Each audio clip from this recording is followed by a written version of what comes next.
Ladies and gentlemen, boys and girls, my name is Troy Hill, and this is Troy Hill Talks, and we're here with another episode number 2. As myself, again, I'm Troy Hill, got my co-host, Sir Sturdy. How you doing? How you feel, Mr. Sir Sturdy? Doing good, feeling good. How about yourself, old man? I'm doing great. You go hit me with that old man propaganda right away. Which is fine.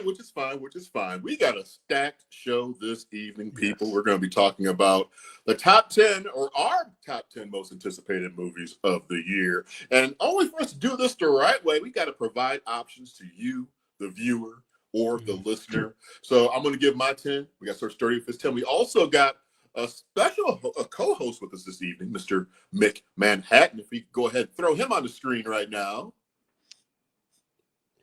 Mick is an awesome guy, by the way, people. Yes, he is. Hi, guys. There he is. Could you imagine anybody on a podcast just all of a sudden listening to that? Like, what the fuck did they just let in? I'm sorry. I didn't mean to curse. I'm sorry. Oh, that's okay. There's no rules on this program, sir. There's no rules whatsoever. I don't mean to, but like, I have to say 2 things if it's okay. What's that? And it pertains to this show. And one is a killer Godzilla shirt on your in the picture there. I saw it on a T-shirt. So you're wearing like your Godzilla from the '54 version, correct? Who? Troy. It's your picture. Oh, you talking about that picture? In the picture, yeah. It's you in your Godzilla shirt. I'm like, this is Eric Cartman. No. Yes. Yep. There you go. Yes. You are 100% correct on that. Love it. As you know, Sturdy can back me up. I love Godzilla. Oh yeah, we did a whole thing. It was a great time though. It is some good viewing. It is some good viewing for sure. And my son's actually a ginormous Godzilla fan. So anything that you have, Mick, that's pertaining to Godzilla's reviews, share with me. So my son and my son will sit and watch him and stuff, because it's definitely, we've had like a lot of good times watching Godzilla in the past together, just me and him. So Sturdy Trevor and I for 16 weeks watched everything Godzilla and just reviewed it for all last year. It was 16 weeks at the same time on Popcorn and Pints. It was franchise versus franchise, Star Trek and versus Star Wars. So we watched. Hang on. But not just that, though. I was still doing horror with Sir Sturdy on Tuesdays and Thursdays at the time. So it was nuts. Yeah. It was nuts. It was many movies that we've seen. That's some good stuff. Yeah, they're just real good popcorn movies in general, right? And that's kind of what it's all about. I mean, sometimes we don't have to have movies that are going to make complete sense. No, and sometimes it's just that joy, watching families with good friends, loved ones, or whatever. It's just those are the memories that we all have and that we all cherish in our lives. But anyways, it's always good to have you on the show, Mick. Thank you. Sir Sturdy. We also have one more co-host with us this evening. We have J.W. also producing the show this evening. Why don't you go ahead and welcome yourself in there, J-Dub? Oh, wait, I'll move down. Sorry, let's switch. You put you back. Hey. I'll take the bottom corner of the Hollywood Squares tonight. How's everybody doing? Doing great. And I'm so happy to be here. I'm super excited to meet Mick and Sir Sturdy, even though he doesn't know what the fuck he's talking about half the time. And then I love it already. I'm sorry, you don't like Indiana Jones. I was like, oh. I love that people are pissed off about my controversial takes. That is more controversial than, well, it's not really. He is black. I don't know. Sir Sturdy, I always pick on him for it because he's like, he doesn't care about white heroes. You know when Sir Sturdy, I like Ja Rule. Oh, well, thank you. Eminem. You know when Sir Sturdy says he hates Indiana Jones? Remember that scene in Die Hard 3 when Bruce Willis is standing with that sign uncomfortably in that neighborhood? Yeah. That's what I feel like when he says, I hate Indiana Jones. Like someone just needs to put a sign on you somewhere. Sir Sturdy. Listen, I'm going to say we could release him into a mall and say Pennsylvania and see how long it lasts. I'm near the Eagles Stadium. I'm going to say this. Not only do I not like Indiana Jones, I like the Dora movie better. Just to throw it out there, just to put it all, just to throw it all out there, because that's what I always tell these guys when we have these conversations. Dora. Yeah. Live action. Yeah, live action. That's the only Dora I The know. live action Dora the Explorer movie he likes more Yes. than Indiana Raiders of the Jones. Lost Ark. I Yeah. have a tight tie to Raiders of the Lost Ark. When I was a kid, my dad ran a movie theater, and a week before Raiders opened, I got to see it with the other kid who lived in the mall next to me. And basically, I saw it a week before everybody else, so I knew what was coming. And I was like, "This is it's my favorite movie of all time. Raiders of the Lost Ark is my favorite movie of all time." It's a great movie. I get why people like it, and I understand the nostalgia of it. I just don't like it anymore. It was one of those ones where, you watch something as a kid, then you watch it again as an adult. You're not I have doing movies like that, so I do get that. I have movies like that. You're not doing it because of the Big Bang Theory, though, right? You're not doing it. I don't do never anything because of that show. That stupid fucking show that made a big, dumb argument against Raiders that where it's like, you can fuck right off. This looks like the thing watching the Big Bang Theory. It's not about that, right? Please. Never. If you have real problems, we can talk them out. But if you're talking about like, there's no point because he doesn't actually own the ark. I know. I told you what it was. I know why he doesn't like him. Same reason he doesn't like Luke Skywalker. Now that's what a the white lie. Hey, don't listen. You don't like Luke Skywalker? That's okay. As long as you see like Hashtag no white saviors. He loves some Mace Windu. Darth Vader is my favorite character in that. Darth Vader? You mean the whitest guy in the room? He's egg colored. Yeah. I never heard that. He might be the whitest guy in the room when that helmet's off. He When that helmet's on, he looks like Egghead. No, but when it's when on, that helmet's on, he's only second to Billy Day. Okay, let's get some comments and see how much race baiting we can do during the episode.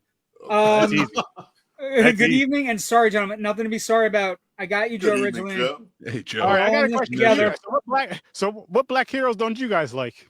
I love all the black heroes. That's the funny thing about it. I don't think there's a black. Yeah, where's the black hero? Like, what black hero you want to throw at me? I'll tell you if I like them or not. I don't see heroes.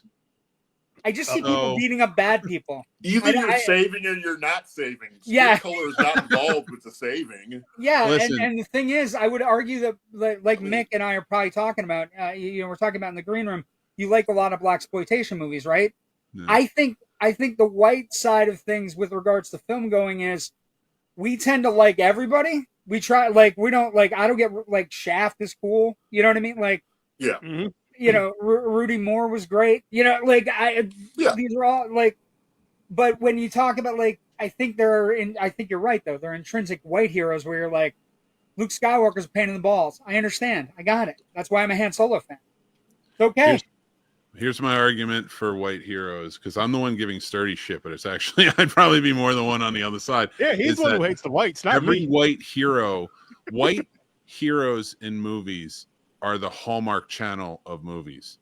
They are all the same. Very true. And I don't dislike that. I enjoy that trope, but it is a trope. But they're saving. They're all the same. Yeah. I just like heroes. Let's just go with heroes.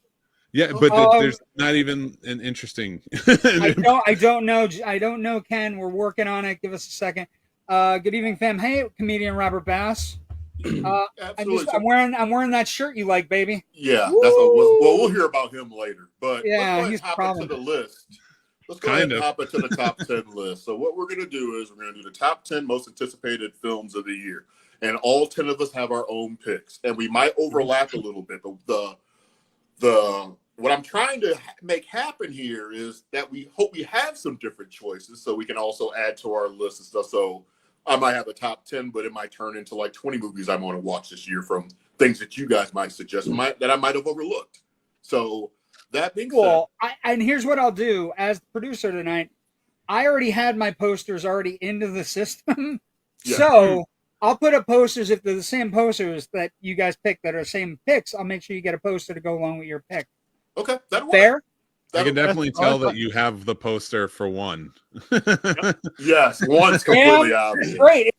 All you gotta do is that. One's completely most obvious. Easily anticipated movie of the year. Come on. Yes, easily. By far. But that being said, let's go ahead and hop with Mick and see what Mick's top 10 is.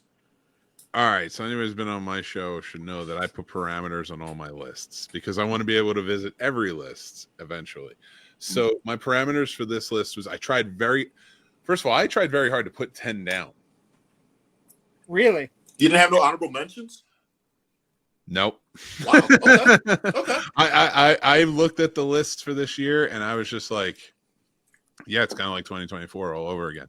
And of course, we're going to be seeing that for a little while because we're coming back from the writer strike and the actor strike and such. So it's building slowly but surely. There's more movies coming out this year than last year. But I tried very hard to maybe stay off the beaten path of the top 10 of that are expected. So I failed on some because some have to be popcorn because for reasons. But my 10, number 1. I want to see. You want to go from 10? Oh, you want to start with 10 and go around horn? Yeah. Okay, sorry. Well, good. No, I want you to start at 10. Just go 10 and work all the way down. 10 work all the way down. Yeah, we'll do all the individual lists. Yes, I can do that. This one I just threw on the list because I'm going to want to check it out. I don't have hugely high hopes for it, and it's on my top 10. So, and it actually replaced the one that was on here, Wolfman, which I watched today, and I desperately wanted to change out. Because I no longer desire to see that. 28 years later. I'm interested. I want to see it. Of course, I love horror. I love the originals, but they're making small adjustments to kind of make it sort of a different sort of sequel that's within the realm. And to me, it's like, come on, why couldn't you just play off the whole thing? Anyway, not going to go crazy. My apologies. Karate Kid Legends, number 9. Wake Up Dead Man, number 8.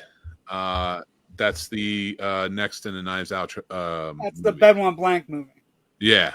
So I'm excited for that. I like both those movies very much. Companion, which is stars Sophie Thatcher. She was just in Heretic, and I don't know if she was in Swallow. I have to double check which actor was in Swallow, but.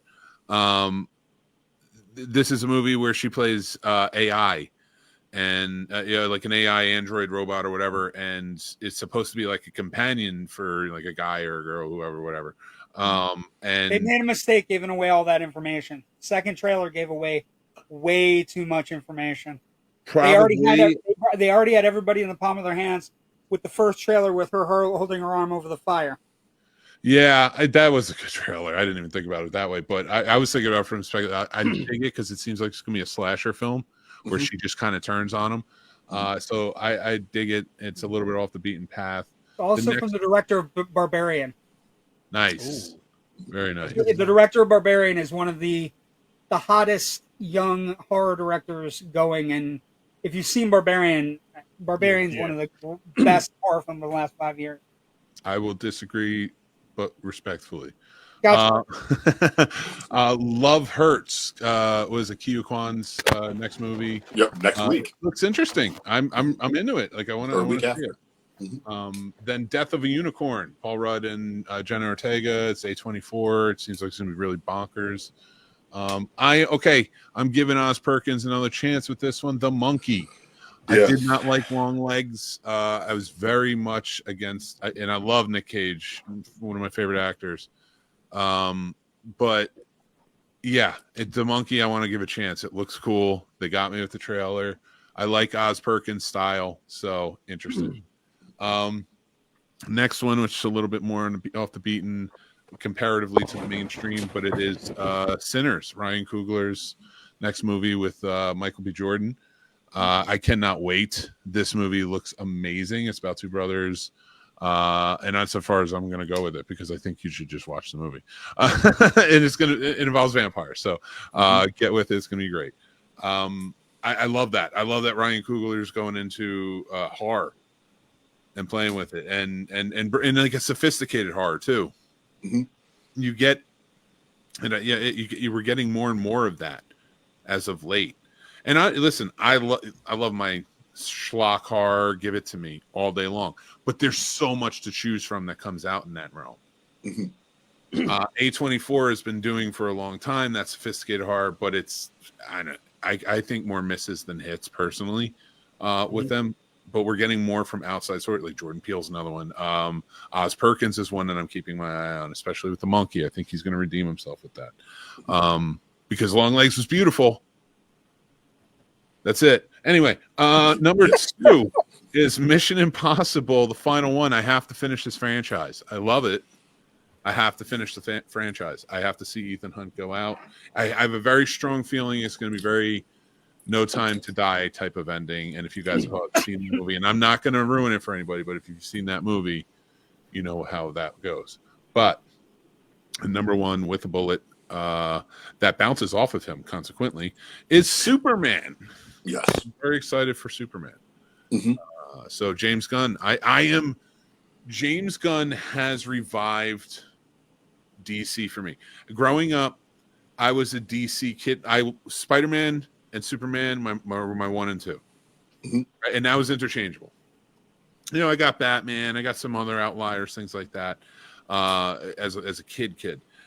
But DC was what I always gravitated towards in stories. I always loved their long stories. You know, I liked Marvels a lot, but DC was really pulling me in. Mm-hmm. And when Batman vs. Superman came out, it broke my heart. Justice League came out, broke my heart.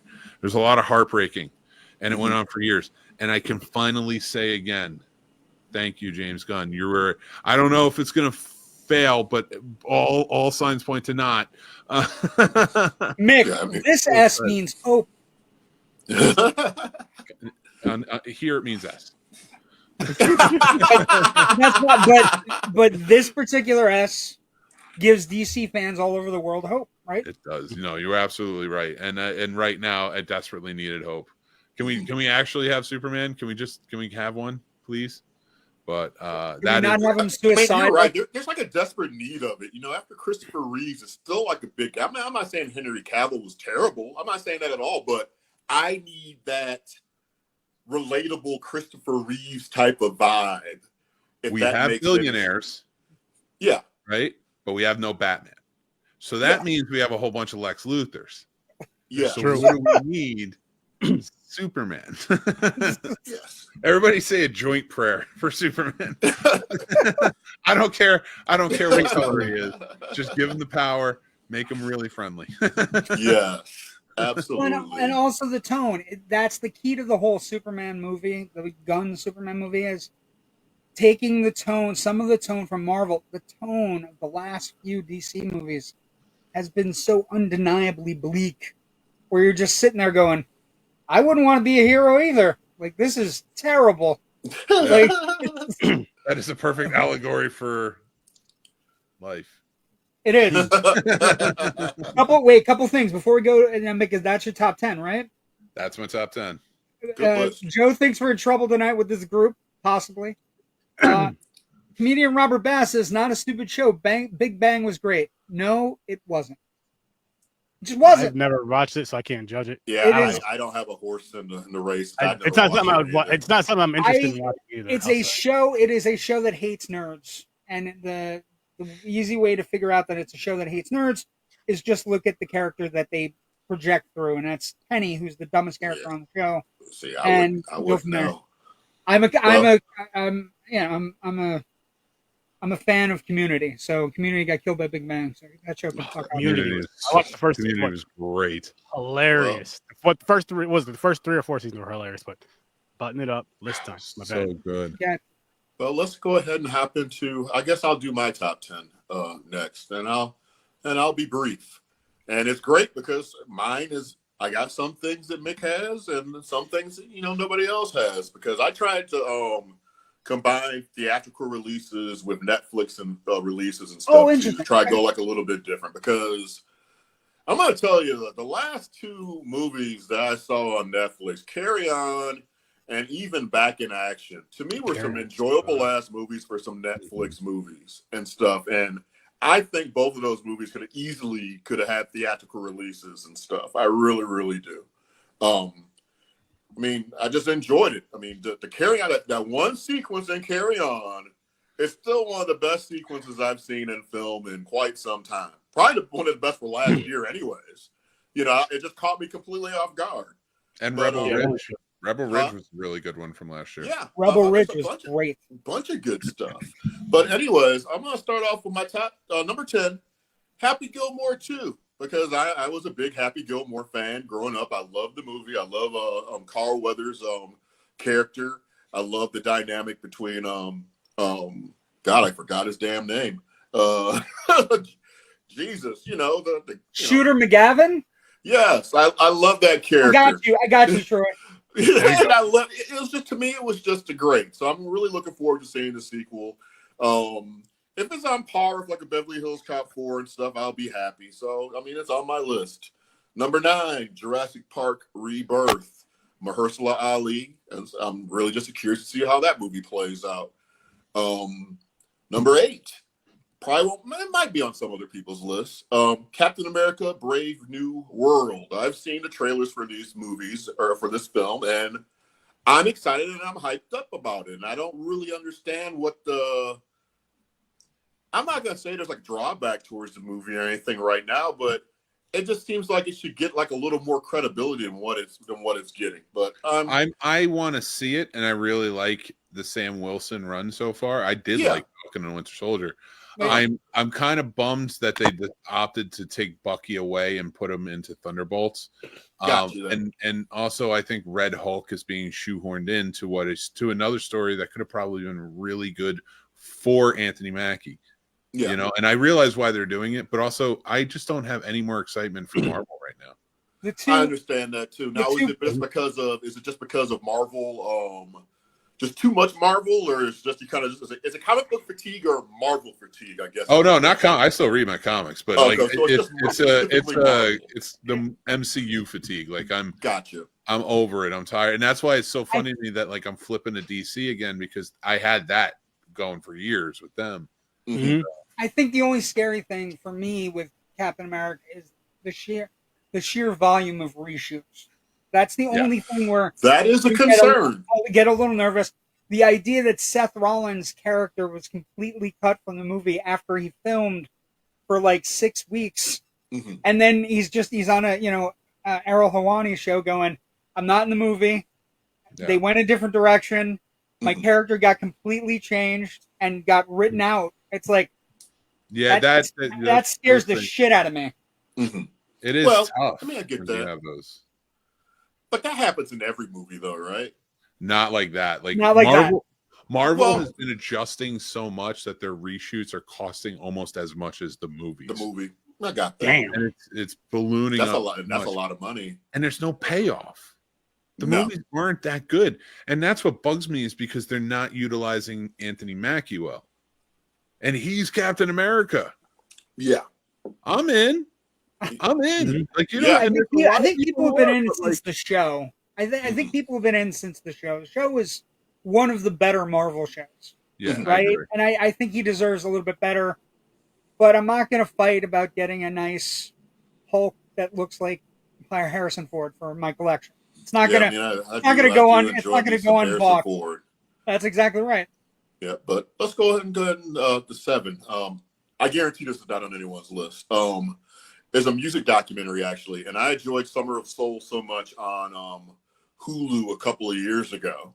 Fun fact: one of my relatives is actually in Summer of Soul. I'll share that another time, but he actually performed on it and stuff because he was a famous blues singer once upon a time. God rest his soul. But sweet. Sly Lives. I cannot wait to see this documentary on February 13th on Hulu. It's going to be a documentary about Sly and the Family Stone. And in my opinion, you can't have a Prince, you can't have a Rick James, you probably can't even have a Michael Jackson without Sly Stone with that type of style and stuff. I mean, I think he's just as influential as James Brown, and I'm really looking forward to like unseen footage and everything of that. No love for George Clinton. Oh, I got lots of love for George Clinton. I mean, actually, Eddie Murphy's going to be playing George Clinton in a biopic with him too, so that's going to be happening sooner or later. So the great job that Eddie Murphy did with the Dolomite story, I'm definitely looking forward to the George Clinton biopic too. Next one, Michael Jackson biopic. Just really just interested in seeing how that plays out. There's been Michael Jackson shows like, what was it called? American Dream or Family or something came out like on ABC 10 billion years ago. It was terrible. There was like another one that they had came out too, like later in years. Just The looking kid forward to playing seeing the looks take on just Michael like him. Jackson. The What's kid that? he looks just like him. Well, it's his nephew. Because yeah. he's from the family. But Yes. that kind of appearance can go a long way to helping biopics.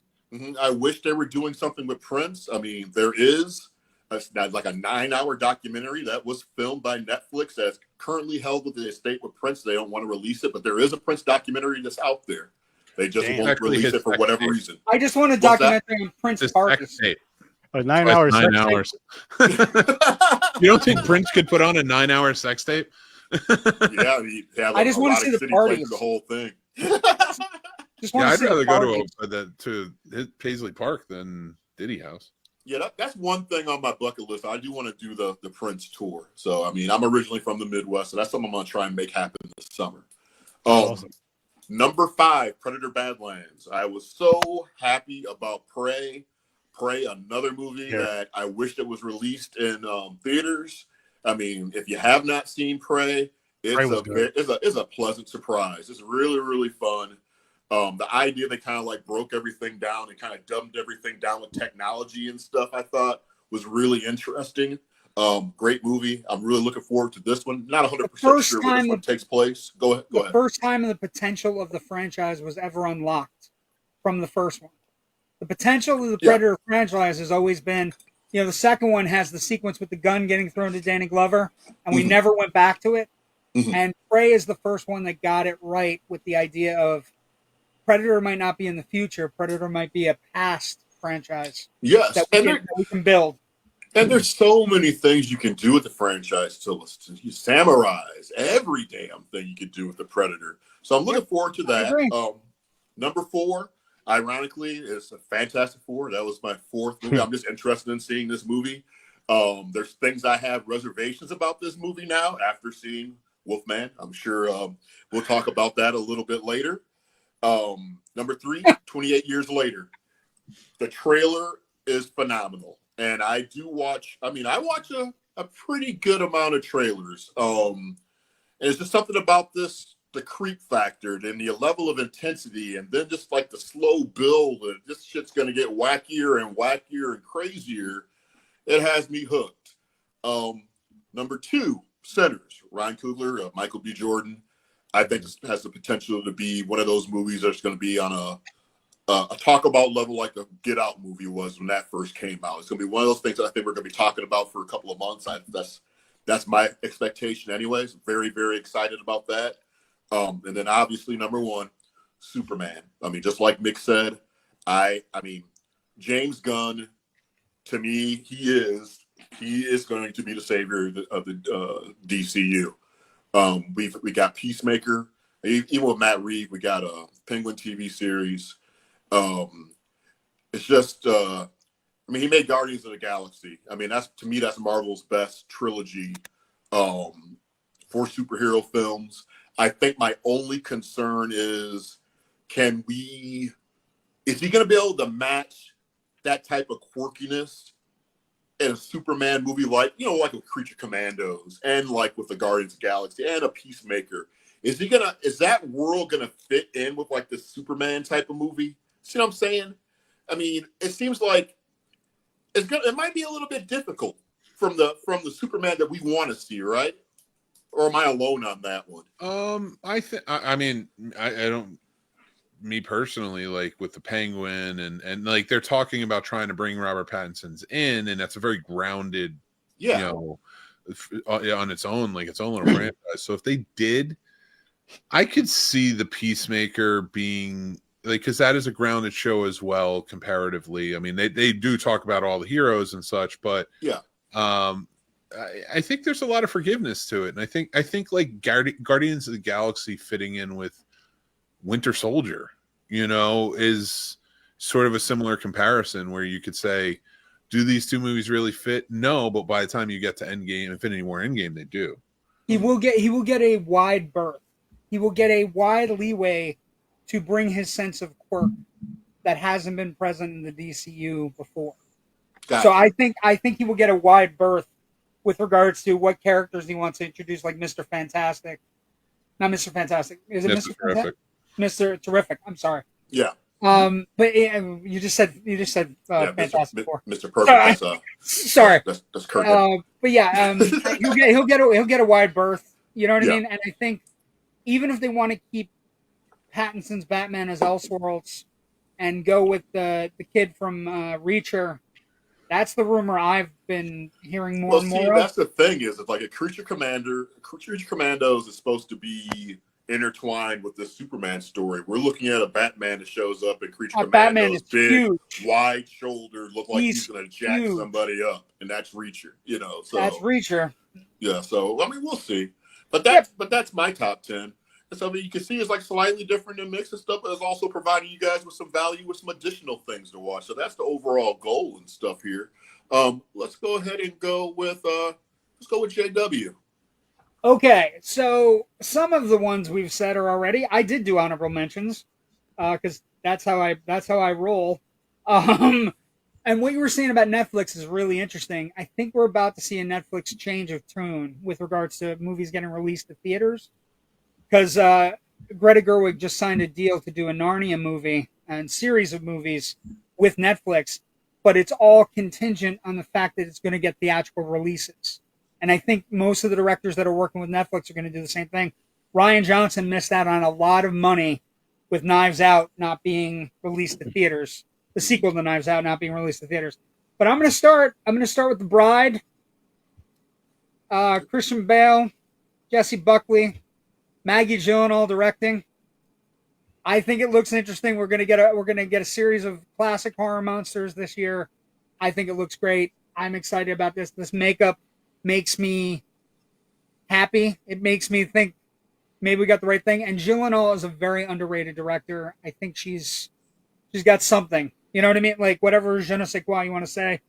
I'm going Thunderbolts, not Brave New World. I'm going Thunderbolts because Brave New World is interesting. Mackie hasn't gotten his chance. I agree with that. But with Thunderbolts, I think there is a real love for some of these characters in this movie that I think, Florence Pugh and, Sebastian Stan, and they're characters that people already love. And I think when we go on to try to do a Suicide Squad-ish, whatever's going to happen, and then you add in whatever they're going to add in, I think maybe that might be interesting. Also, I want to know what the goddamn asterisk means. I'm intrigued. Get me there. I also picked Rebirth just because one of the rumors going around is there was a Jurassic Park screenplay about 10, 20 years ago that was supposed to deal with human dino hybrids.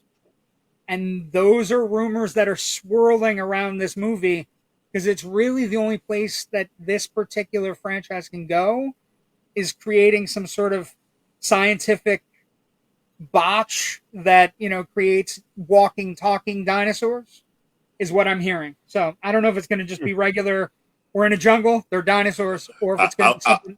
I would almost rather see Jurassic Park and Fantastic or and Fast and Furious do a crossover. I picked The Conjuring Last Rites. I think it's the best, most professional set of movies with regards to horror films.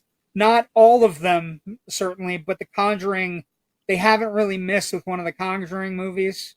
I was disappointed with the third, but other ones were gold, I thought. The third one felt rushed, but I like it. If it's the last run of them as the Warrens, and our network has a tie to the Warren Foundation, in the Indie Escape Network, we know people that are in the Warren Foundation. Nice. So it's a cool, I don't know. It's one of my favorite franchises because of the chemistry between the two leads. I also picked Predator Badlands just because Prey knocked me out, knocked my dick in the dirt and was just like, yes. Here's one that we didn't talk about yet at all. I'm all for an Edgar Wright running man. Let's go. Let's figure something out. It's Glenn Powell, right? Here, yeah, Glenn Powell, Edgar Wright. More based on the book. They just added Coleman Domingo. It's got a great cast. If you look at the cast up top, it's got Josh Brolin, Michael Cera. It's got a banger of a cast, and also it's going to be more in line with the book. The only problem is this movie and this movie open on the same day. Ooh. It's gonna be which a is double feature. maybe we get a Predator Man double feature. I picked this as well. I'm a Wicked guy. I like Broadway musicals. Don't judge. I think the sequel for me is something to look forward to for a lot of people, and I also think they haven't given anything away from the actual Broadway play. So if you take somebody that's never seen it and they see it, they have no idea how bombarded they're going to get by the second half, the second act. I also picked Mission Impossible: Final Reckoning. I agree with Mick. I've been on this ride for a long time with this character. I want to finish the ride with this character. And Tom Cruise, for all of his quirks, idiosyncrasies, psychotic breaks, whatever you want to call them, jumping on a couch, he always gives me 120%. Whether he's diving off fucking planes or jumping off cliffs, or it's always 120%, enough where he breaks ankles and shit. So I'm down. Sinners, there's nothing more you can say except Coogler is one of the best directors going. The concept of a World War II person coming back from World War II and running into a bunch of vampires in a swamp. Yes, get me there. Get me to March 7th. And the Dance with the Devil logo. Spoilers. Well, he takes out a Tommy gun. He's from World War II. Anyway, in the trailer, here's one again because I have nephews in the house. Right? I live with an 8-year-old and a 7-year-old. So I'm going to say this and not be ashamed. I'm looking forward to Paddington in Peru. Paddington 2 is a great fucking movie. And guess what? Paddington 1 is a great fucking movie. And I love the little bear that likes marmalade. You want to hear a funny fun fact about myself? Once upon a time, there was a 4-year-old Troy Hill with an afro that had a Paddington the bear stuffed animal. I used to love watching the show on PBS all the time as a kid. These movies are funny. They're well done. They're well crafted. They've got a storybook quality to them. Any age can watch them and not bat an eye and not be entertained. You can go from anyone from 6 to 75, and they're going to have a good time. And I just have faith in that franchise. And last but certainly not least, I believe in David Corenswet. I believe in James Gunn. And I believe it's the most anticipated movie we've had in a while. I don't think there's any doubts in my mind. Like I can feel it. I felt it the moment in the trailer when Lois put her newspaper under her arm and kind of did she's like gritting her teeth or something. And I'm like, she got it. Whatever it is. And that's the thing, the DCU thing that's made me really sad the last couple of years. They haven't gotten lots of things right. It's not just one or two things. The tone's been off. Superman's been suicidal, crazy. Like, I couldn't save a cat today. I'm depressed. No. We need Superman now more than ever, right? Yeah. And so I just feel it's got the right tone. And somebody said, he didn't flinch when he got hit with the can. I'm like, he doesn't see the can coming. The can bounces off his head. Mm-hmm. He's not flinching. It's just there. It's okay. We're going to be fine. I think we're going to be okay. I wish they would say that is the way the Injustice video game and comic book series started. All it took was a guy throwing a can at Superman for him to lose his mind. Just snaps and breaks it. What? Like, okay, I run shit now. Well, let's go ahead and go to Sturdy's top 10 because we still got around the reels ago. We got some Oscar talk to do as well. So go ahead and yes. Let us know what you have. Fort Worth, number 10. I'm gonna just say this as my number 10 because it's a few movies, but the Poohverse movies. I'm not gonna lie to you guys. I'm hooked on those. You guys know I like the weird horror stuff. You guys know I'm a horror guy, so that's actually my whole damn list. I'm not even gonna lie to you. So the Poohverse movie, Bambi Reckoning, Pinocchio Unstrung, and there's a Pooh Monster Universe, and I did see Peter Pan's Neverland Nightmare. That's how actually I kicked off the year of 2025 was with that. But then my number 9, The Black Phone 2. Seen the first one, enjoyed it. Might as well watch part 2. Saw 11. Listen, if I start a franchise, I have to finish it. I watch every other day. It would be stupid for me not to finish it. So Saw 11, followed by, which I agree with you, JW. I'm a huge fan of the Conjuring universe. and so I'm happy to see that again. And Megan 2.0. I had fun with the first one. Okay. I know I'm gonna have fun with the second one, and I'm not gonna lie to you guys. I seen a lot of horror movies last year. It's probably gonna be the same thing. So I literally just picked something because I know I'm gonna see a lot anyway, and I'm gonna see them anyway. But 28 years later, I really do want to see that. And then Hell of a Summer. I heard about that. Nice. I'm a big. What's it about?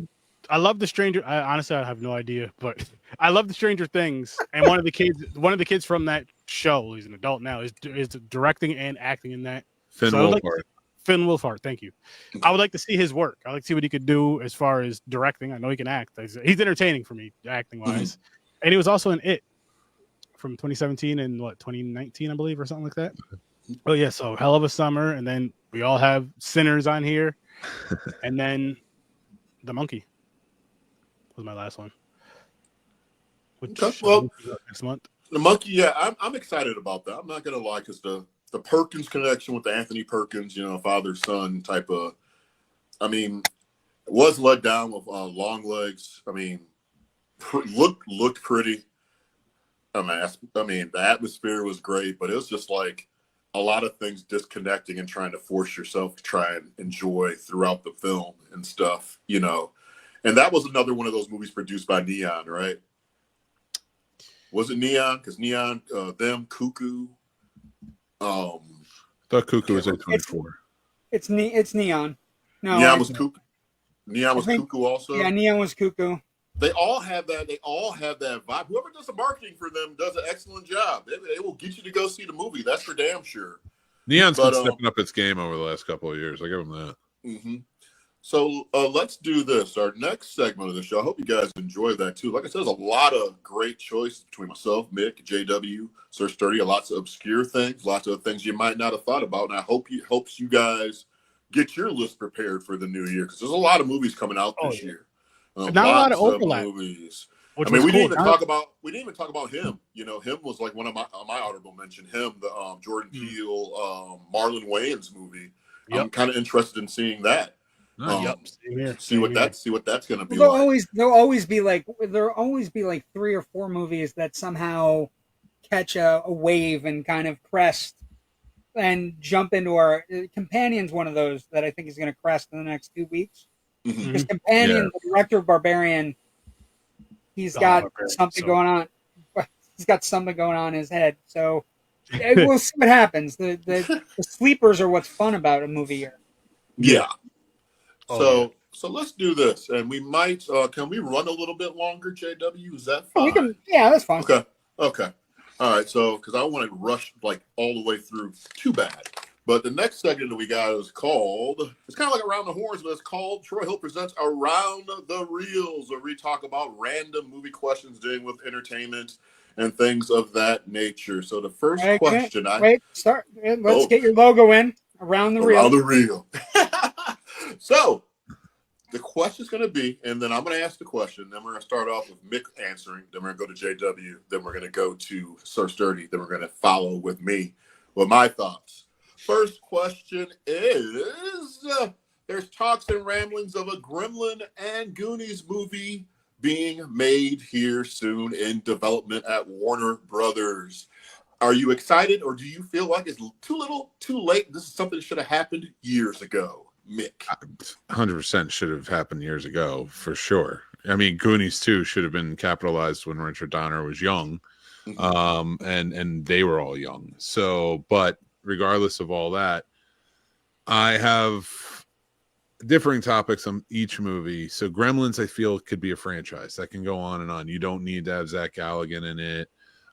There could be, even like if it gets transferred down to his kid or something, however you play it, you can kind of keep that going. So I feel like Gremlins is fine. I don't think it needs to be made or touched. It didn't need to be for the second one, but it was, and we got an enjoyable little quandary out of it. But and I do mean quandary, so if anybody's I do mean that word. So it is a cult classic. I mean, the second one there's a following for the second one. Second one is underrated, but also I can understand why it bombed.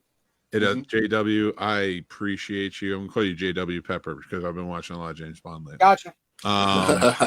So I'm gonna say this: underappreciated is a very incorrect term for that movie. Okay. It's appreciated enough. It's appreciated as much as it should be. Justly appreciated. And I listen. I will put it on. So and I appreciate it. But it's like, yeah, it's definitely justly appreciated. So when I say underappreciated, I mean the box office that it achieved the summer it came out is not on par with the franchise. Oh, well, yeah. I mean, what did it didn't do well, or did it? No, Gremlins 2 did horrible. Oh, that shocks me a little bit, only because sequels tend to at least draw in the money, but get the bad reviews sometimes. Yeah, because if it had done well, I'd say that's overappreciated. So that's just me though. But Goonies, I think, is so far past its time. It's so far past its time in the fact that you're gonna have probably Corey Glover wanting to sing a song. Corey Glover, or whatever his name is. Not Corey Glover's the singer from In Living Color, or Living Color, I should say. Corey, no, it's Corey, the Corey. Not Corey Haim. Corey Feldman. Not Corey. Corey Feldman's probably going to want to sing a song with his angels or something during it. It's too old. No. I'm sorry. Like you're gonna get gritty ass Batman looking Josh Brolin to play the big brother who's just like, or you're gonna pass it off to other kids. Like it's not the Goonies then, and that's why I say it's so far past its prime. You just leave it alone. Let Goonies be special. Stop trying to touch everything and bring nostalgia back. If you want nostalgia, put nostalgic things in good stories that are original. Yes. And you'll be fine. Summer of '84 is a great point. It's not based on anything. It's just a good movie. It's nostalgic, but the nostalgia doesn't rule the movie. That's the tone I think we need to be going for, and not Goonies 2. Excellent answers. What about you, JW? Okay, so a couple things. I tend to agree with a lot of what you said, Mac. I think Gremlins you could build into a franchise pretty easily. I think the Goonies issue and the Goonies problem is twofold. The main component being that Richard Donner is no longer with us, right? Richard Donner, for whatever reason, when he was put with that group of kids, coerced some of the best kid performances from the 80s, right? Whether Spielberg did Bad Cop and Donner did Good Cop or vice versa, they coerced great performances. I think there is a better chance of Goonies getting made right now because all the actors are still viable stars. But I think you're right. I think it should be left alone. Gremlins can be made. The other problem with the Goonies is the Goonies have been usurped in their nostalgia factor by Stranger Things. And whether we like it or not, Stranger Things is the heir apparent to Goonies.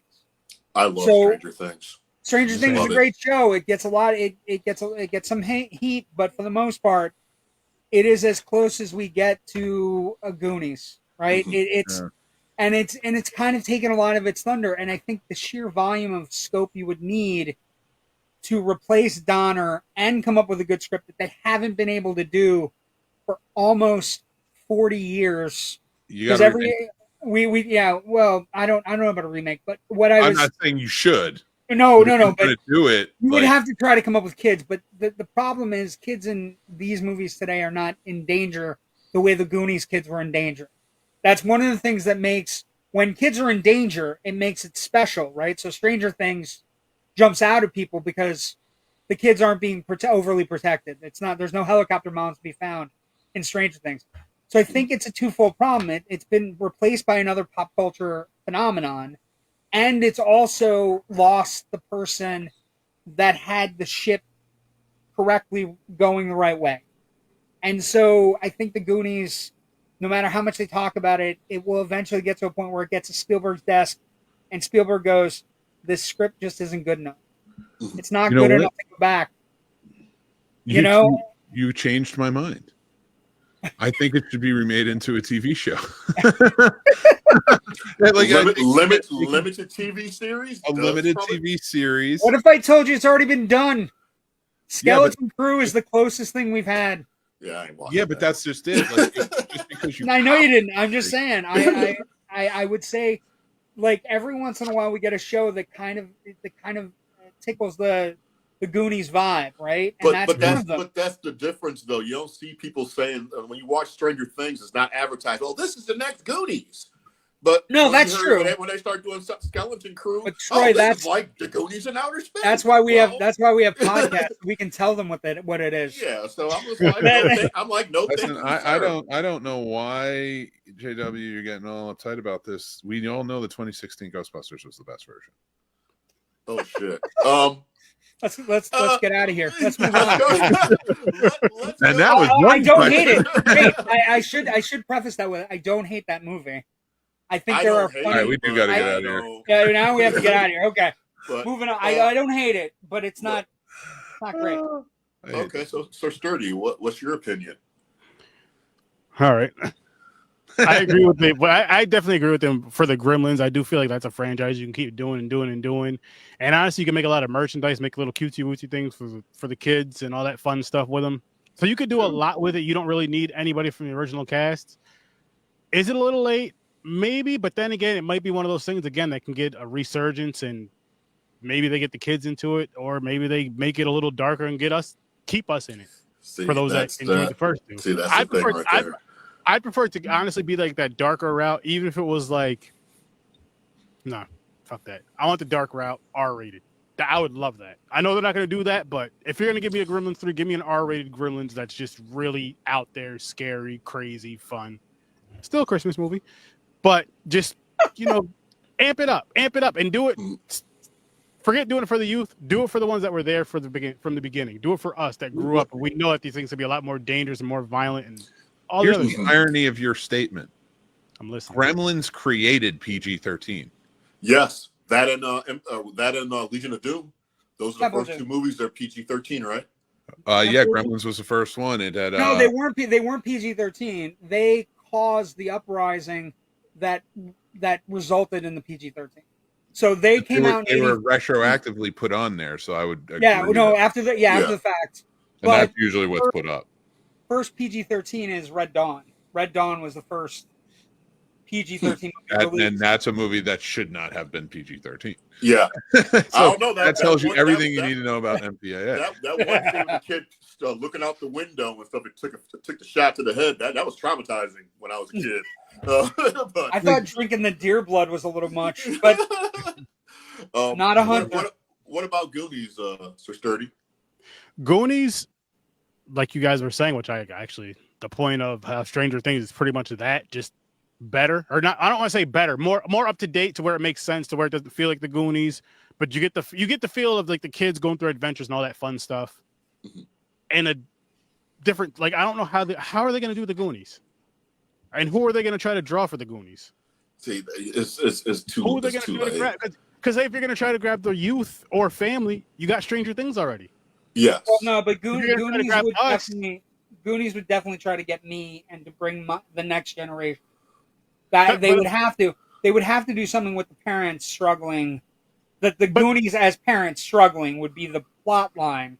Maybe they lost their houses or whatever. Oh, kind of like their parents, or they're going to lose a house. I want to see that stuff again.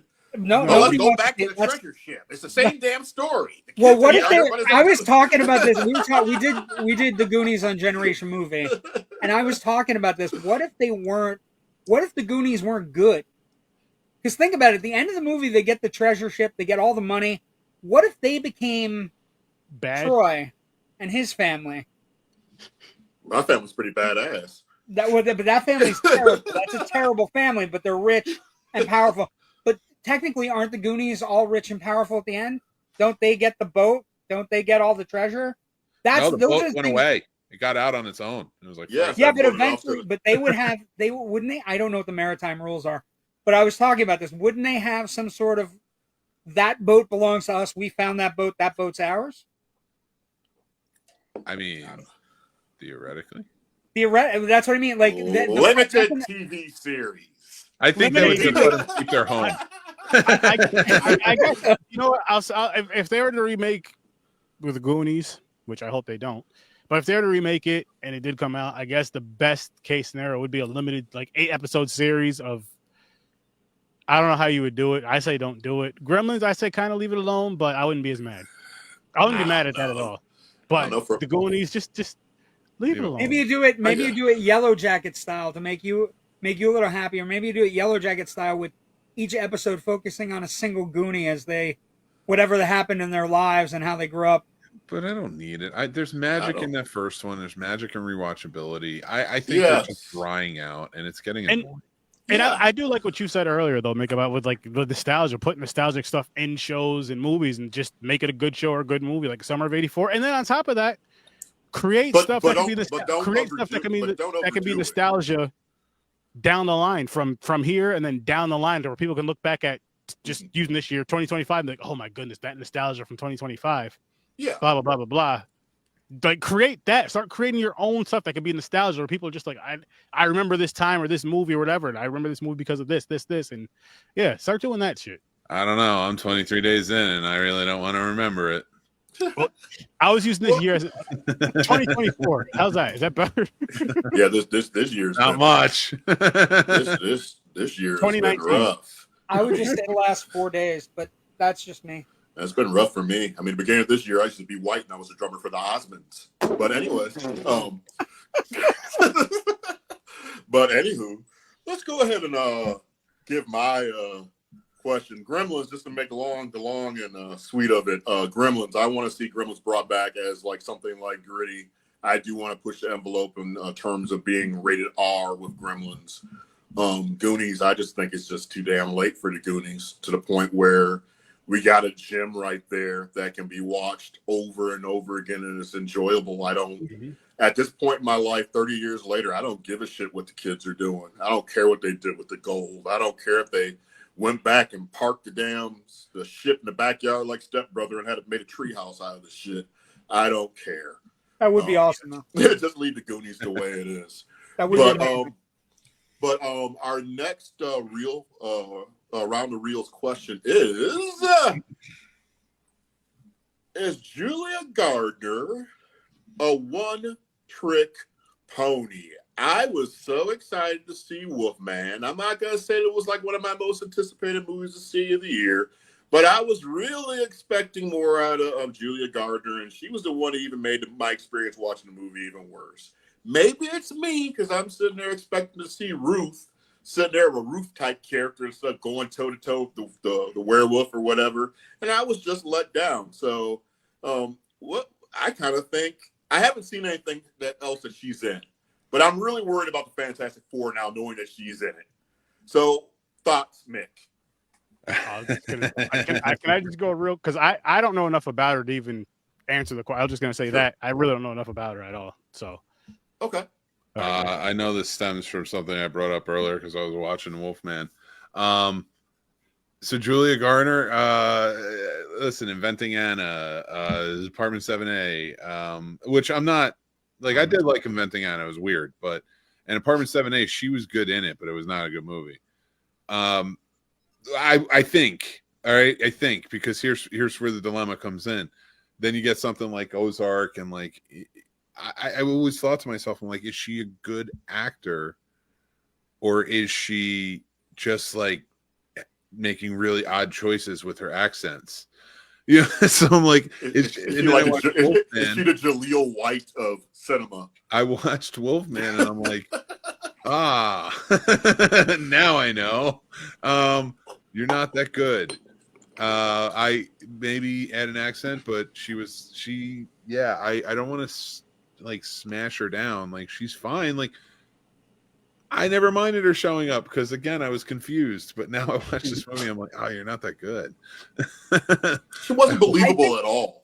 I think it might have been. I'm going to be honest. I think for Wolfman, I think it's a really hard thing to judge her by, and here's why. I think that movie gets set up it's so weirdly constructed to be a father-son movie that morphs into a father-daughter movie through the middle. that I think it's real. She doesn't really have a lot to do, and the choices she makes aren't great. I'm not defending her, but what I would say is that movie is wonky in a lot of places. It's creaky in a lot of different wobble positions, and Christopher Abbott gets the best of the material. So, when you look at her career, she's been in a lot of things. I don't know what's going to happen, but Ozark, I don't think was a fluke. But you could also say for her, she's had really talented material, like inventing, the Anna Delvey thing, and Inventing Anna and Modern Love and Ozark are all, and The Americans she was on. You know what I mean? Like, she had a lot of people that were writing good material, and Wolfman just happens to be her first major release where the material isn't great.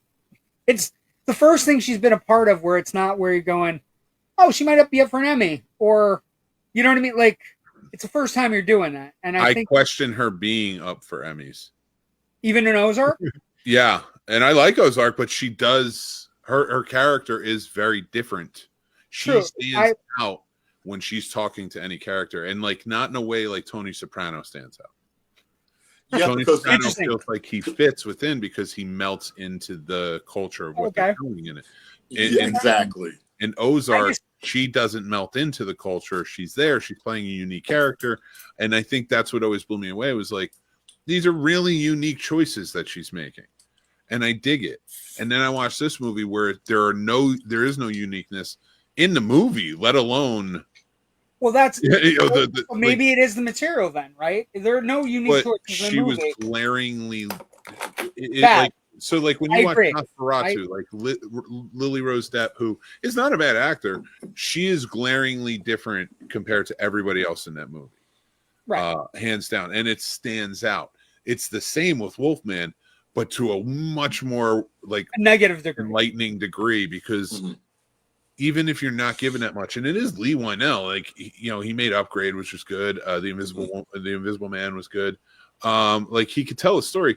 I don't know what happened here. I think he was going with the generational divide thing, but I want to analyze it a little bit more. But at the same time, she just did not put on any type of commitment, unless like she just was not into it, which I've heard with actors that's happened. I've seen it firsthand, like where they're just not into what's going on. I mean, look at Blake Lively. Yeah, no. For me, I think the jury's out on it. Like I think I think the jury's out for me right now because I think for whatever reason, Wolfman's wonky. Like I don't know what. Like I liked it, but I also like it's not a werewolf movie, so it's like it's weird fucking. In a world of me loving 90-minute movies, this was one of those movies that desperately needed an additional 15 minutes to hook in because there was a construct of her not getting her and her daughter not meshing. That was like the beginning of it. Remember when they were kind of like sitting there and they and you didn't hear nothing really about it. Kind of like it, the father and the daughter getting lost. She's kind of like staring off in the distance, but they didn't do enough to hit home on that. So maybe if they would have spent 15 more minutes on trying to build that part of the story, maybe it would have made her role make a little more sense. Any thoughts? Do you want to know why I think she's not that good of an actor? Is exactly for what you just said. Because you don't know shit about that, and you're making choices, and you read a script, and you see, oh, this character says in a line of dialogue. Because you've got to study the script as an actor and a director, and they need to know this. And whatever, you call me out for being a podcaster, like I don't live up to their level of filmmaking. Who the hell's doing that? We're on a podcast. We're calling calling out podcasters. Well, I'm a former filmmaker, so it's kind of like, doing a podcast, and I don't do that anymore. I wasn't on the level they're at. So, but I want to say this. You can tell a lot about an actor when they say a line like that, where they're not connecting with their child, and they're trying, and that scene should be dramatic between husband and wife, and it's not in any way, shape, or form. But if you read that in your script and you are not advancing your character to a point where that is a pivotal moment that has to come back and deliver, and it never does, you don't understand how to act. I agree. But isn't it play a role? Isn't it up to the director to fix that though, or at least give? Not always. Not always. I mean, listen, ammunition? are actors just there to show up? Because then you are doing a role, and there's plenty of actors that do roles, but you're not like you're telling me that's an Emmy winning. That's like an Emmy actor, an Emmy who whether nominated or won. That's the level that you're getting in Wolfman. Like you should bringing her in based on her merit, and I'm not. All right, don't say merit because based on like her level, bringing her into this movie, which is lower budget comparatively to the stuff she's been in, she should have been one of the stronger forces in the movie. And if I'm being honest, the little girl was the strongest. I agree. That's the person that shined the most to me in the movie. She understood the assignment. Yes, Careless werewolf didn't. It's not a werewolf. It was just a weird movie. It was just a weird movie experience. I kind of felt, I'm big about the movie going experience where everybody's like kind of invested. Everybody's like excited about the movie. This was like it was a crowded house, but it was like a weird type of crowd where it's like some people were getting it and other people were. Do you know where they lost it? Flat. Do you know where they lost it? I can tell you where it lost it because I can tell you the screening I went to where it came off the rails. The fucking like stuff at the front where it's just like, the indigenous people's color, wolf face. And I heard like a collective, just a sigh in the audience, like, oh wait, we're not getting a werewolf movie? See, I was all excited because it's I was a like, fucking virus? I was excited because I was like, I like to call it that damn Hills Fever. That's what I called it because that's what they used to call it originally. I was like, yes. Yeah, but that hill fever turns you into like basically a rat-looking werewolf. Like, come on, man! Like, and that's the things. Don't call it Wolfman. Fevers aren't perfect. Don't call it Wolfman. Mick. That's exactly right. Especially don't call it Wolfman. The throwaway character. Oh, that poor bastard. The guy that guy should have been in the movie way longer than what he was. But Mick, you have it right. Don't call it Wolfman, and don't release it from Universal Studios calling it Wolfman. Yeah, that's.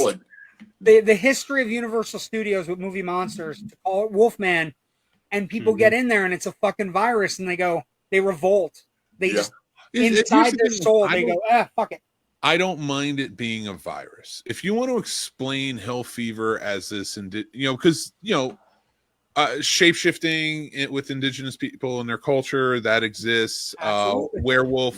I don't want to say werewolf outright or lycanthrope, but like there is some realm to like a skinwalker and things like that could fit within. My issue with this is you called it Wolfman, make him look like a fucking werewolf. I agree. That's it. I agree. I don't care if it's like they're infecting each other like zombies, scratching and biting, and then they turn into a werewolf. Make him a werewolf. Don't make him Farmer Joe in overalls, who's bald and just has like white hair. Like it's just. I live in Orlando, and they put this. There was a Blumhouse walkthrough at Halloween Horror Nights this year. Saw that. They put this character out there for 2 days, and people were taking pictures of it, and it started going viral. Like, what the fuck is this? And then you see the movie, and you're like, "That's what that is." And they're trying to explain it like that was an early. It looked like him. It looked like he didn't go far. Yeah. And then just that reveal of it and stuff was just, duh, who else would it be out there? Anyways, but let's do one final one because we're running out of time. Then we'll talk about Oscars. Oh, no problem at all. No problem. I'll be reviewing this live tomorrow on the Scene Snobs. You can go check it. I have more stuff. But wait, the Scene Snobs, you say? This Scene Snobs? A very, very good show. Let's all go to the lobby. Let's all. Very, very good stuff. But the final question, then we got some other business to take care of. I'm going to choose, I'm going to go against obvious. We're going to do what movie to you has the best twist ending ever? And let's go with Sir Sturdy this time. And we'll follow our way around the opposite direction. Honestly, I'm going to Shutter Island. And I actually seen that for the first time a couple of years. Was it last year? Last year, the year before, I forgot when on my other podcast, Popcorn and Pints, and just how he's the patient the whole time. that threw me. I was not expecting that. Was not thinking that. I was locked into what was going. I don't remember the movie or verbatim, but locked into the story and just like, oh my goodness. And then you see that you're just like, what the fuck? What? Mm-hmm. What? After all that, after all we've been through, this. Yep, And absolutely. it was really one of those that just gave you that kind of ending. Like, holy shit, that was good. Mm-hmm. Shutter Island. What about you, JW? You know what? It's a twist, but it's not necessarily the biggest twist. But I got to go with 7. Okay. I think the idea that the murders have to be completed by involving either one of the cops and the box showing up and everything happening and the whole. It's one of Brad Pitt's best performances, and that mental breakdown that occurs in the last 3.5 minutes of the movie of a major actor where you look at it and you go, wow, Yeah, that character is fucked for life. There's no bringing him back. That character is gone. And it's a destruction of a character that you kind of like, you're part of his youthful exuberance while also dealing with Morgan Freeman dealing with him, and then what's in the box happens, and it's all fucking gone. Yep, and I totally agree. Very few movies allow for a major character to get destroyed in that way, especially in the last 20 years, right? 30 years. It's celebrating its 30th anniversary. So yeah, and there's AI images circulating the interwebs right now talking about a 7/20/25. That is not happening, people. That's not real. That's not real at all. But what about you, Mick? I have tied for 2. Okay. And it's Old Boy, the Korean version. Okay. And Chinatown. Old Boy. Chinatown's great ending. Both those endings were great just choices. phenomenal. Great choices. I'm surprised none of you guys actually picked mine. I'm surprised. I'm going to go with The Usual Suspects. Ending when everything's getting broken down in front of him. He drops the mug and they show like all the playbacks of all the scenes that were connected, and Verbal Kent sitting there walking around was like down the street limping. His walk slowly straightens up, and all this time he was Kaiser Sosa. And you want to know another funny note and stuff? I named my youngest son after Kaiser Sosa because, anyways, you imagine a look on a kid's face when you telling him and stuff when he's 8 years old he was named after a killer sociopath. But anywho, some kids chose Luke and stuff. People, I chose Kaiser Sosa. I can just see your kid going to school and being like, "Don't say my real name." Just, Kaiser Sosa. Kaiser Sosa. that fucking guy in the bed. It's a great ending. I always thought it's one of the better endings. That 95 year for Spacey, he had Swimming with Sharks, 7, and The Usual Suspects. A bangaroo, and the reason he didn't tell anybody he was going to be in 7 was because Swimming with Sharks and The Usual Suspects hit.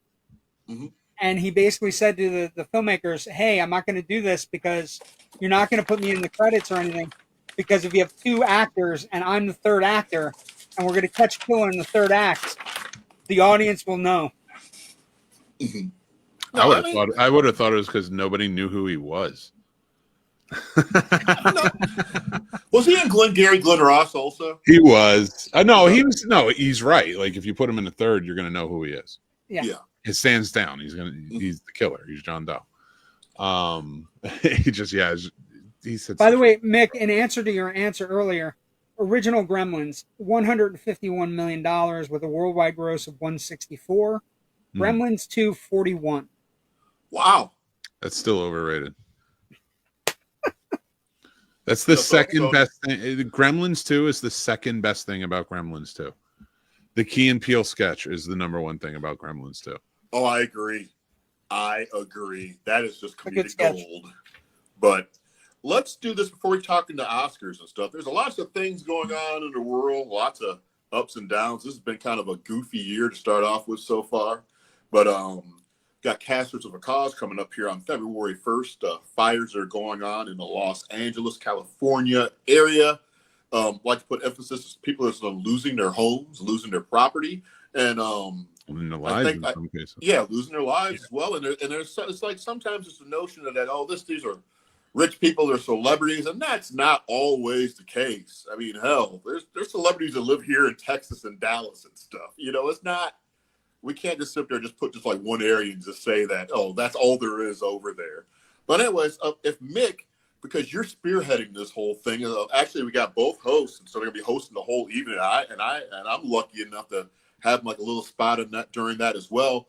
Could you share more of that with the listener, Mick and Sir Sturdy? We would really appreciate it.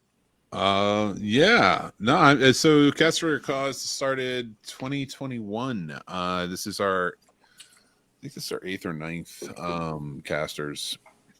I call them fun-to-thons, which it's just a long marathon of podcasters coming out, and we go like half hour by half hour each show, and just entertaining throughout and trying to raise money for a good cause. This time we went with the Red Cross and their efforts toward the LA wildfires.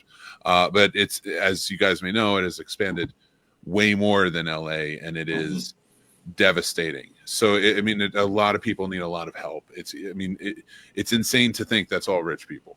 Absolutely, but you know how our social media construct is nowadays. They try and paint the picture. You know what I mean? Even them though, like when it comes to that, like you could say people, the ones that aren't rich or filthy rich, can rebuild. They still lost something. You know what I mean? Like memories, still, again, you just think of the household you grew up in, or the household you have with your family and your loved ones, and say you're rich, but those memories in that household, those pictures, all that shit is gone. Yeah. So let's stop with the whole rich, because all that stuff is gone. And I don't mean to make it that way, but like that has always been the argument. I'm just saying, and I want to push past that to say, like, yeah, I mean, rich people did lose stuff, and yes, that you got to have empathy and compassion, or you're an asshole. Exactly. But think past that. Think, what does this mean? And it's not just helping people. This is helping also the firefighters and relief with that and what's going on. Like the American Red Cross does a lot of great work, and this state, which is a part of this wonderful country, needs our help right now. And I would love it if you could come out. It's open now.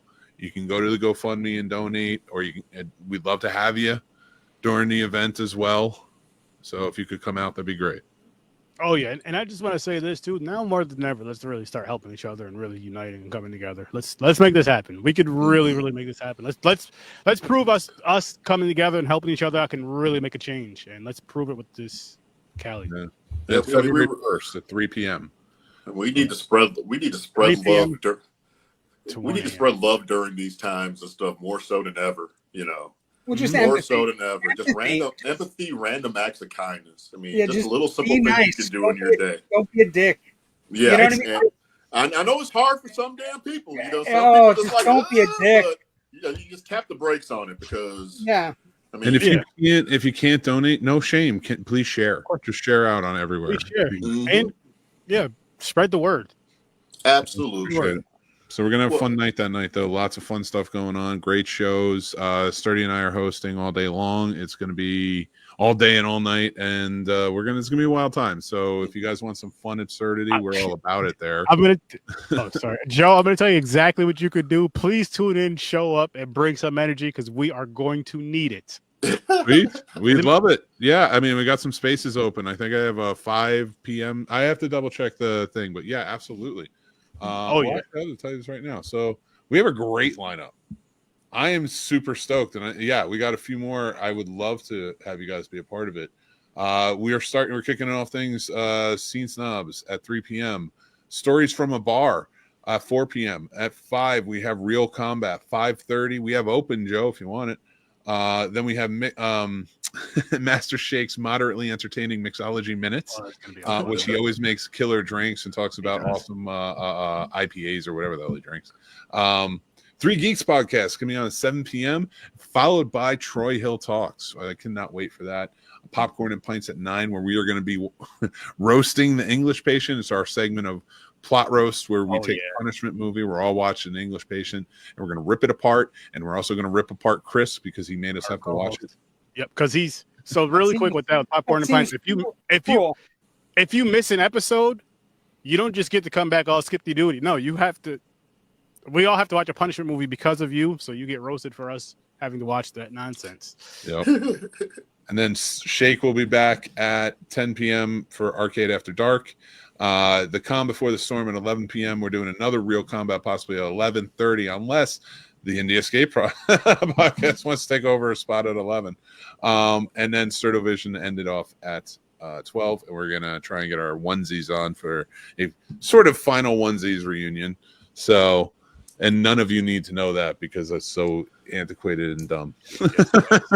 I want to try and partake. I want to try and partake in that show. If you guys think Jimmy Walker and stuff, it's actually me, because I'm going to try and wear with the hat and everything. Will be dynamite. The whole evening. I love doing that. We're going to be talking Big Trouble Little China to close the show Great out. movie.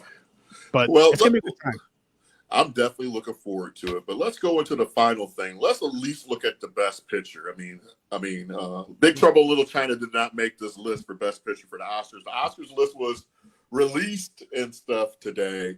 Let's take a look at the best picture. Or you guys want to do best picture, best actor, best actress, or best female, best male lead? You guys want to do those three? Whatever you want, man. For sure. Okay. All right. Let's look at best picture. Okay, let's look at best picture. We got Honora, a Neon film. Probably the one movie that by Neon I did not see this year. I did see the trailer several times. The Brutalist, A Complete Unknown, the Timothée Chalamet as Bob Dylan. Conclave, have not seen it, but I've heard excellent things about that movie. Pretty good as well. Dune Part 2, Emilia Perez, I'm Still Here, The Nickel Boys, The Substance, which I'm excited on seeing. I hear that's really good, and Wicked. So what's your guys' thoughts just on this list alone for just Best Picture? I just see like a lot of movies that we probably wouldn't have seen like in the last couple of years that would be on this list. What's your thoughts, Mick? Well, yeah, honestly, with this list, it's not a bad list from everything, but last year was a poor year, in my opinion. I still have to see Honora, The Brutalist, Amelia Perez, I'm Still Here, Nickel Boys. Wicked's a foregone conclusion. It's on here. It deserves to be on here. It's one of the highest grossing movies. Honora, I hear good things about. Brutalist. I saw A Complete Unknown. I'd rather Nosferatu on this list, but they have The Substance on here, and there's no way they'd ever have two horror movies. It's not going to happen. Conclave is my favorite movie of the year last year, if you don't count The Last Showgirl, because that did come out technically this year. They're both truly fantastic movies. The Substance is great. Dune Part 2 is great. Wicked was great. So there's a lot of greatness and a lot of crappiness. So I'm a little scared to watch the rest. It feels like a fine line, but I'm going to check them all out and I'll be reviewing them. Okay. What's your thoughts, JW? Okay, so I think it's a good list, although they're getting away a little bit from last year where they were trying to get people in. There's only really two movies on this list that are big budget, big, studio fare. Dune and Wicked. Wicked's a great call. Substance, gotta love the fact that a horror film gets a nomination. Praise be to whatever. You're right. You're not going to get two, Mick. Not going to get Nosferatu and The Substance. You gotta take what we can get. I like Conclave a lot too. I think A Complete Unknown is a really good biopic. James Mangold, really good. I saw The Brutalist yesterday, and it's. I will say two things. It is both a movie that the Oscars will love because it's big and it's grand and it's epic. It's 3.5 hours long. It has a full intermission.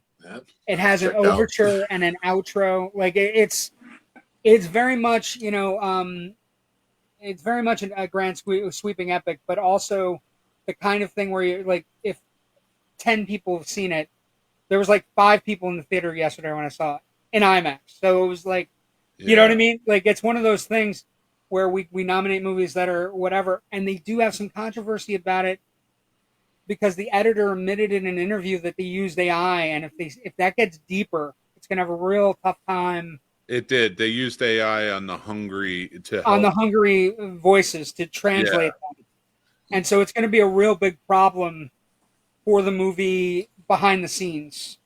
I think the sad part for Dune is that we don't even get a director nod for Villeneuve. You know what I mean? Like we don't even get a director nod for him, which if he was, and if Dune was, I didn't see. I have to double check the cinematography because I'm going day by day with them.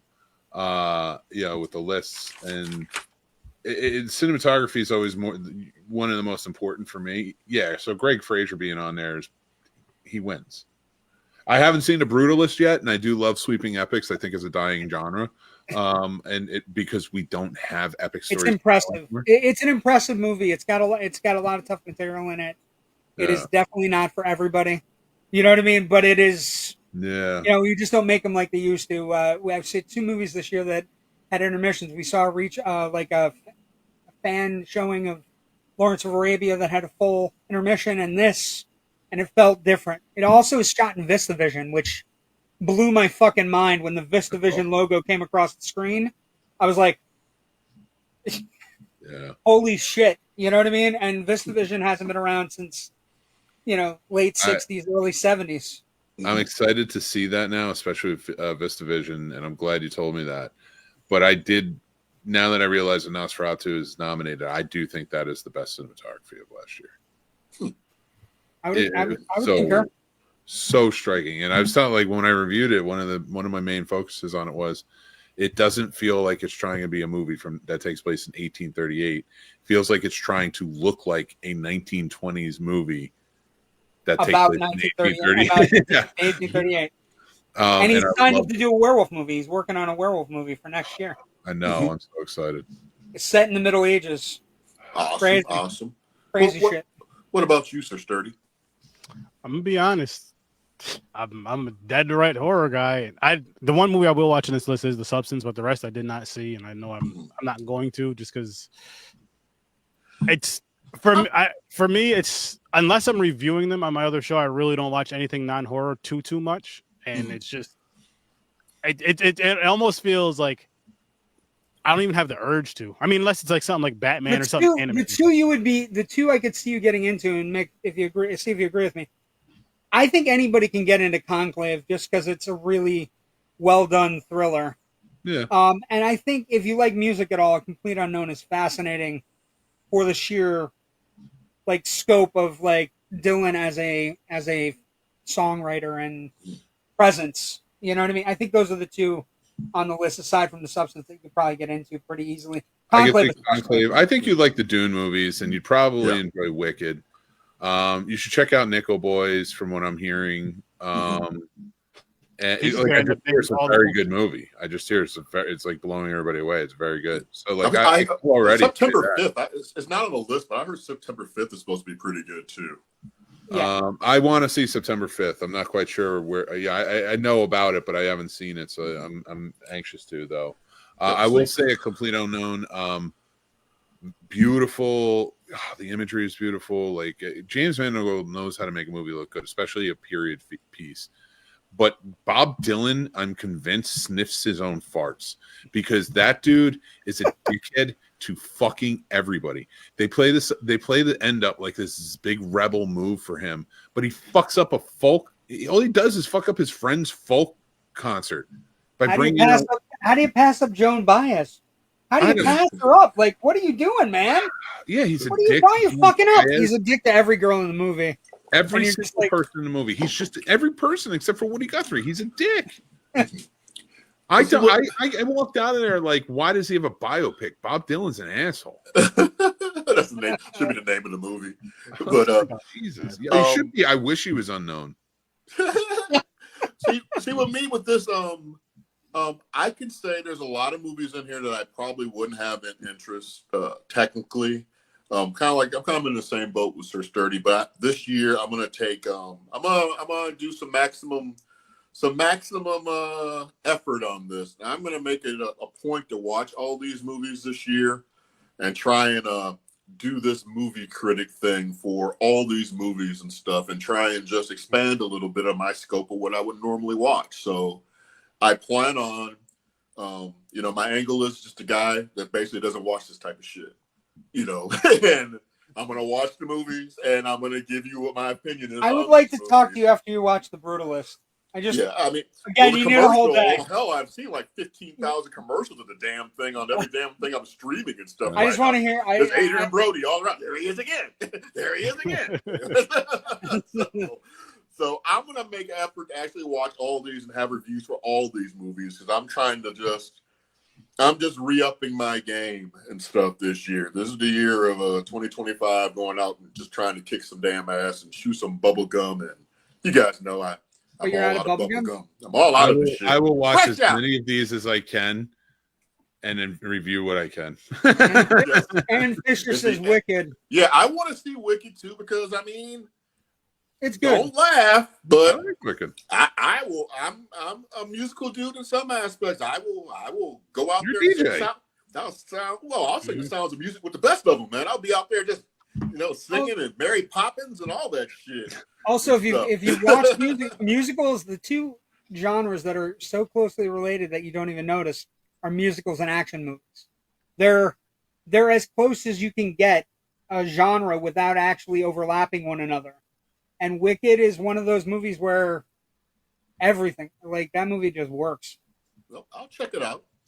But I think we're just about out of time. We've ran a little bit long. I'd like to thank everybody. Do you want to do actor, actress? I have them. Do you want to do them quick? It's up to the other guys. It's up to Mick and Sturdy. You guys got places to be? I mean, I haven't seen all the movies, so I can't really. I'm not going to give a prediction yet. I give my predictions closer too because. Well, let's hold off on that part of it. Okay. So let's do this. Let's do Mick. Where can we see you in the next couple of days? What you got going on with your channel? Let the people know so we can go ahead and check you out. Seeing Snobs podcast usually live every Tuesday night. Not every Tuesday night. Sometimes we'll do recordings, but comes out every Tuesday, so you can go check it out. We're doing a special episode this week on Friday. 8 p.m. So we have the Scene Snobs reviews at 7. You can go check me out. I'm going to be reviewing 4 different movies, including Wolfman, which we talked about. And then we're going to be doing the Scene Snobs podcast. And then Saturday night, I will be on Popcorn and Pints. We are talking James Bond for the next few months. We're watching every James Bond movie, and we're talking about it. I'm so excited. I cannot wait. And then, of course, we'll be doing it all again next week. You can go check out the channel. We have lots of movie reviews, classic reviews, movie history, film history, things like that. Go check all that stuff out. But please, I beg you, come help out. Even if you just share, that would be amazing. Casters for a Cause. It starts at 3 p.m. on February 1st. It's all going to Red Cross. We started a GoFundMe that goes directly to them. So please, we would love to have you. I think everybody else is going to be showing it on their channels too, but you can find it on the Scene Snobs channel. And we just truly appreciate any help you can give us. All right. Good stuff. And what about you, JW? And everybody give a round of applause for Mick. Thank you for this guy being on the show. I had fun. This was a good time. I'm going to share a secret with you guys and all the tomfooleries of the TikTok worlds and stuff. The best thing I can get out of my experience with TikTok is that me and that guy crossed paths. If I didn't cross paths with this guy, it would be no Troy hanging out with so nerdy. It'd be no J-Dub. It's been a wild ride. Push. Everybody needs a push. Yeah, so, I mean, we kind of just crossed paths one time on TikTok several months ago, and we've been, just cooking up some marvelous stuff when we can since then. So I appreciate you, Mr. Mick Manhattan. You came in late though, because I was vibrant, and then I was like, I'm getting off social media. That's true. It's everybody hates Troy. Hi, Troy. But wait, hold on a second. Sorry, you're gonna have to fend for yourself. Yeah, I've running behind the boat. The truck like go. Running. What's happening? Wait, guys, wait. Connect with these guys. I gotta go. The world is killing me. I have to. Oh, man. I'm in pain. So I'm on the Indie Escape Network. We're super happy to have Troy. We're super happy to have Sir Sturdy. Mick, it's been a pleasure meeting you tonight. I'm super excited because I feel like we could all get into fights, but 9 times out of 10 we could drink a beer and understand each other's points. And I can just feel that. I can just feel that from you. I'm just a pain in the ass. That's the problem. Yeah, no. Some would say I am too. Indie Escape Network. We do a movie called Generation Movie every Monday night. With my good friend Rich Dries. We basically look at a classic movie celebrating an anniversary called Generation Movie Filmiversary. We look at, the production, the budget, how it did at the box office, critical reviews then and now, and what the film's legacy, overlasting legacy is. And we do that every Monday night for the most part. We also have a Bondathon that we've been doing for the last 3 years, but we pick and choose our bonds. And then on Tuesday nights, I do Loud and Nerdy with my good friends Jerry Kimura and Kyle DeFina, and that's just talk, yapping, and figuring out what shows to watch, what movies to go see, and being happy and just kind of like, basking in a glow of friendship and being able, like, Jerry and I went to high school, but we weren't friends in high school, and we found each other after the fact. And so it's just one of those great things. We do that every Tuesday night on the Indie Escape Network. And we just have a blast. That's a good one. We try to keep everybody happy. I'm a big tent person. I try not to look at the world and go, God, this fucking sucks. And I'm trying, man. I'm trying real hard to be the shepherd. And basically, we talk about nerdy stuff. We talk about the Twilight Zone every week. We do one episode of the Twilight Zone every week. We started with season 1. We're in season 2 now. We just did the Howling Man on Tuesday night. I need a Ron Serling Funko Pop. Oh my God.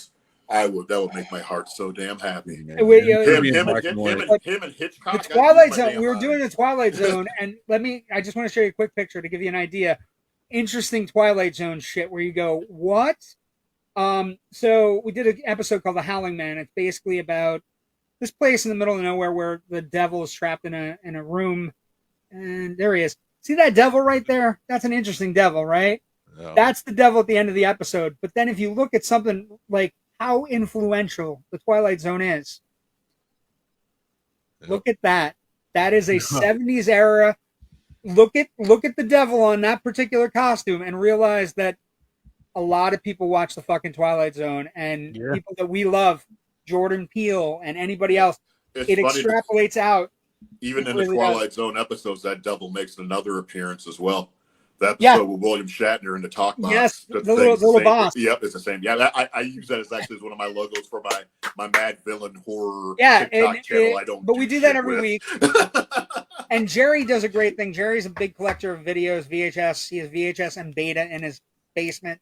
So we do What Came from Jerry's Basement, and we find a movie that's on Tubi or easily streamable that maybe you haven't seen, like Rocktober Blood, or this past week we did what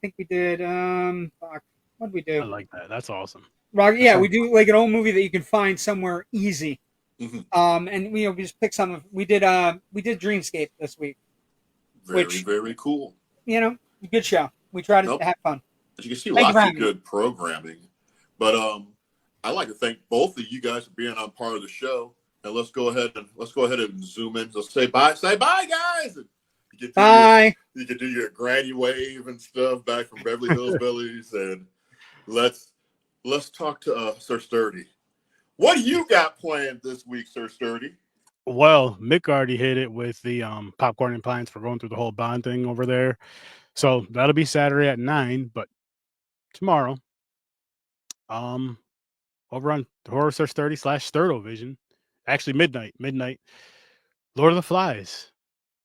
Finally, I'll be talking about that movie, finally watching it, finally reviewing it. It's been requested for a while now. More so to my co-host over on Horror Search 30 than myself, but gonna knock that one out, gonna take care of that. And I can't wait for it. It's gonna be a good time. And then next Thursday at 8 o'clock Eastern time, which you can watch Horror Search 30 live every Thursday at 8 o'clock Eastern time, and a lot of Saturdays at midnight. Not every, or I should say Fridays at midnight, but every Thursday at Thursday at 8 o'clock. Next week we're doing I Walked with a Zombie, and it's gonna be a good time. It's gonna be a good time. We're ending off our zombies and then kicking it off in February with found footage horror films, which I cannot wait for, and I hope to see you all there. Very good stuff. Most importantly, the Fundathon, Casters for a Cause, the marathon. Please, at the very least, hit that share button.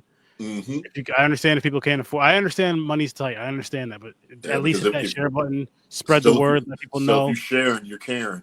That's all. Yes. I mean, do what you can with that.